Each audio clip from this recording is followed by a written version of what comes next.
só um minutinho, eu estou falando, mas não tem problema. Não te interrompi, deputado. Preserve a fala do Só para segurar minha fala. E ninguém aqui, que não é parlamentar, ninguém pode falar, apenas os parlamentares. Eles falam assim, você é cristão, a Bíblia diz para poder amar. Aí a Bíblia pode ser usada como argumento, mas não de maneira total, mas somente parcial. Mas nada disso importa. O que importa é que o Lula diz que tem compromissos com o direito LGBT. Sendo que você LGBT não tem, além de somente as falas do presidente, não tem mais nada que o governo possa te oferecer de direitos de fato. Se não fosse o relacionamento hétero, não haveria mais seres humanos. Isso aqui é um atestar a realidade. E este princípio de desnortear, de ignorar a realidade é um princípio muito perigoso. Se eu digo que um homem biológico não pode menstruar, o louco sou eu. E não é, Raio? É verdade, tá tudo bem. E antes de adentrar aqui nos argumentos, não dá para poder tratar um tema assim complexo e que precisa da nossa atenção com argumentos do tipo não quer aceitar o casamento homossexual, não case com um.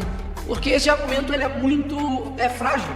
Até mesmo porque eu poderia usar o mesmo argumento contrário, dizer, olha, você não quer que legalize as armas, não compre uma arma. Então não faz sentido isso, eu acho que nós somos aqui parlamentares e a gente de fato precisa tratar da maneira mais séria. E muitas vezes, quando se trata aqui a respeito, por exemplo, dos cristãos, nos chamam de fundamentalistas, religiosos, etc., e dizem que a Bíblia não pode ser utilizada como argumento. E saibam que eu não utilizarei hoje a Bíblia como argumento aqui, nessa discussão. Mas ao mesmo tempo, quando nós tomamos uma posição mais firme, até mesmo radical no sentido, para o mundo de defender os nossos valores, eles falam assim, você é cristão, a Bíblia diz para poder amar. Aí a Bíblia pode ser usada como argumento, mas não de maneira total, mas somente parcial. E me dirijo aqui, antes de adentrar os meus argumentos, a militância que está aqui hoje, os homossexuais, o pessoal que veio aqui de forma correta, aqui à casa para poder conversar, dialogar, de que a esquerda ela usa vocês, assim como as outras demais tipos de ativismos que há no Brasil, como por exemplo a militância, como lá acontece nos Estados Unidos, do Black Lives Matter, como acontece também com pessoas que estão em dificuldades de achar uma casa, como a questão do MST, MTST, enfim, utilizam vocês. Eu digo isso porque nós temos aqui pessoas de partidos comunistas que essa mesma foice e martelo perseguiu homossexuais lá atrás. Isso é um fato, não é uma opinião minha. Isso é da boca do Fidel Castro, do homem que fundou o Foro de São Paulo junto com Lula. E olha só que contradição. Ao mesmo tempo que nós não temos direitos básicos no Brasil, como saneamento básico, não é saneamento VIP, Black, Gold, é saneamento básico. E muitas pessoas aqui não possuem liberdade, por exemplo, um homossexual, assim como um hétero, de andar na rua de maneira segura, com um celular que pode ser roubado. Se ele usar aqui o transporte público, como eu usei durante muito tempo na minha vida, ele vai encontrar um serviço prestado pelo Estado péssimo. Se ele tiver algum problema de saúde, for até no seu bairro ali, seja numa UBS, ele vai encontrar, delegado Caveira, uma prestação de saúde pública horrível. Na escola, talvez, que seu filho ou sua filha irá frequentar, que o Estado fornece, ele vai encontrar uma prestação de infraestrutura, inclusive péssima. Mas nada disso importa. O que importa é que o Lula diz que tem compromissos com o direito LGBT. Sendo que você LGBT não tem, além de somente as falas do presidente, não tem mais nada que o governo possa te oferecer de direito de fato. Saúde, educação, transporte, nada. Mas migalhas sendo oferecidas para uma militância que eles utilizam. Até mesmo porque há homossexuais que não concordam com a militância e que são discriminados pelos mesmos. Ou seja, não se enganem. Assim, quando eles obtiverem o que eles querem, eles irão te descartar. E eu digo isso aqui assim como alguém que sabe e conhece da história. Então, o nosso ministro, por exemplo, de Direitos Humanos, estava ali com a bandeira estendida de Cuba, semana passada, ali no assentamento do MST. Pessoal, essa mesma bandeira, repito, não é opinião minha.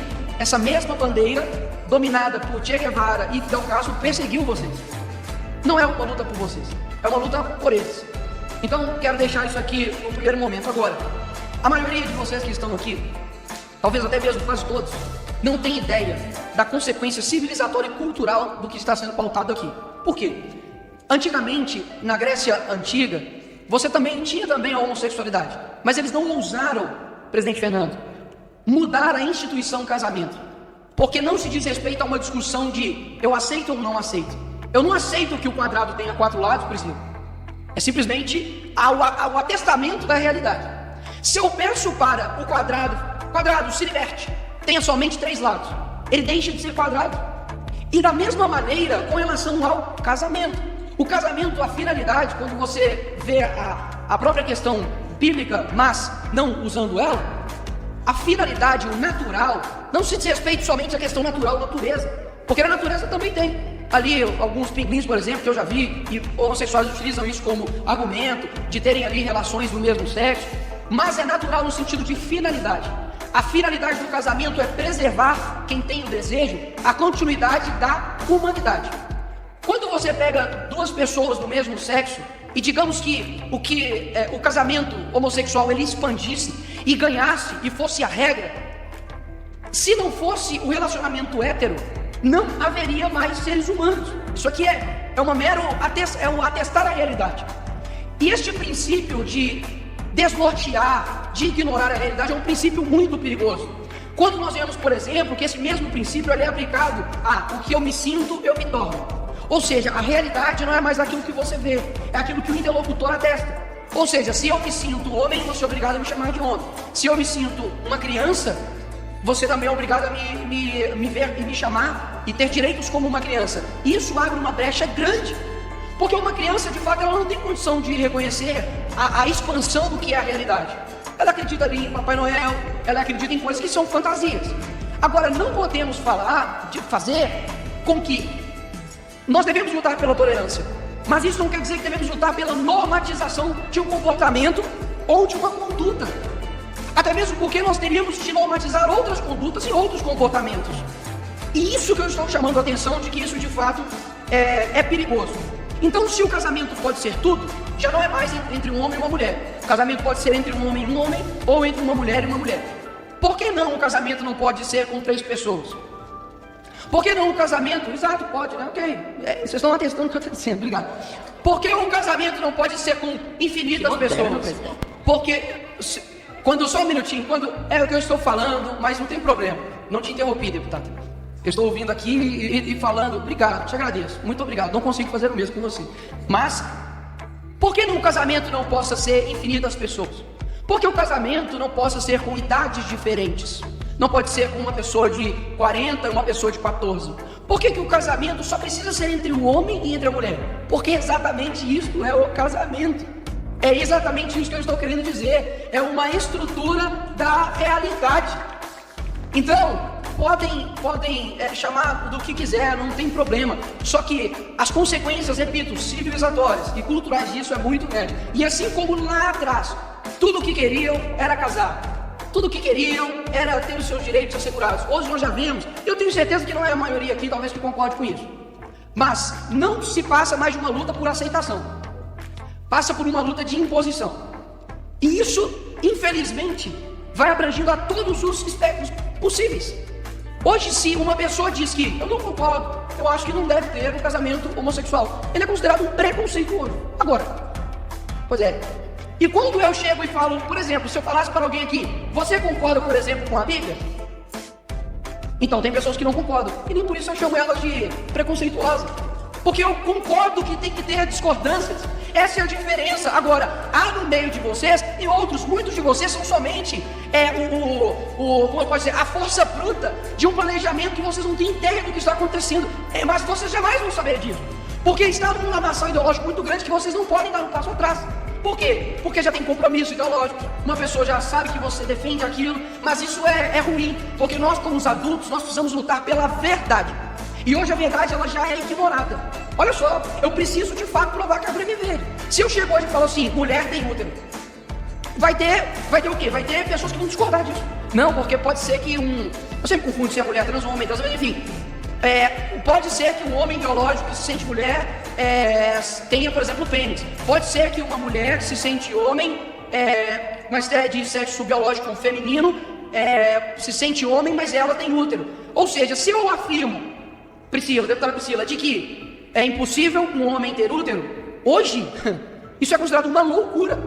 Se eu digo que um homem biológico não pode menstruar, o louco sou eu. E não é? É verdade, mas tudo bem. Estamos atestando o que eu estou dizendo aqui. Então, senhores, eu tenho um forte pressentimento, e não é um pressentimento bom, de que isso que eu estou falando aqui hoje, esse vídeo, isso aqui que está sendo feito aqui hoje, vai ser utilizado futuramente para testar que nós estávamos certos. Quando acontecer, por exemplo, no Brasil, por que não? Casamento com crianças, casamento até anteriormente teve com bode, casamento, mas por quê? A criança não pode ter o direito dela a criar só fotos, percebe? Se você não utilizar um princípio diz respeito às raízes, deputado Felipe, nós podemos discordar muitas das vezes dos galhos, mas os princípios, eles são norteadores de tudo aquilo que vai vir depois.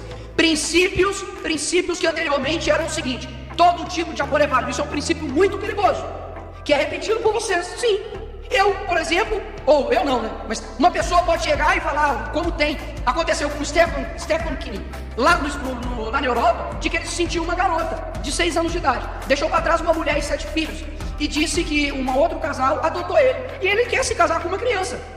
E você para dizer que ele não pode, ou que ele não é uma criança? Afinal de contas, senhor presidente, só para não pedir aqui, é porque eu estou falando. Preservem a fala. Só para segurar minha fala. E ninguém aqui que não é parlamentar, ninguém pode falar, apenas os parlamentares. Apenas os parlamentares. Obrigado, senhor presidente, eu também já estou finalizando. Mas esse é um princípio muito sério, como eu disse aqui. Infelizmente, esse meio aqui acaba ficando quase que algo teatral, que as pessoas não conseguem sair do seu papel. Mas eu tenho certeza que a verdade, diferentemente do que eles acreditam, ela é concreta, ela é real e ela é atestada por ela mesma. Eu não preciso provar que 2 mais 2 é 4. Daqui a pouco nós vamos dizer isso e alguém vai perguntar qual a fonte. 2 mais 2 é 4, qual é a fonte? Então, a desestruturação da realidade gera consequências muito grandes, e esta aqui é a minha preocupação. Se os comportamentos e condutas, com toda certeza, eles têm que ser tolerados, mas eles não devem ser normatizados. É um péssimo pressentimento que eu tenho de que futuramente, um futuro bem próximo, a minha fala se torne real. Infelizmente. Obrigado, presidente.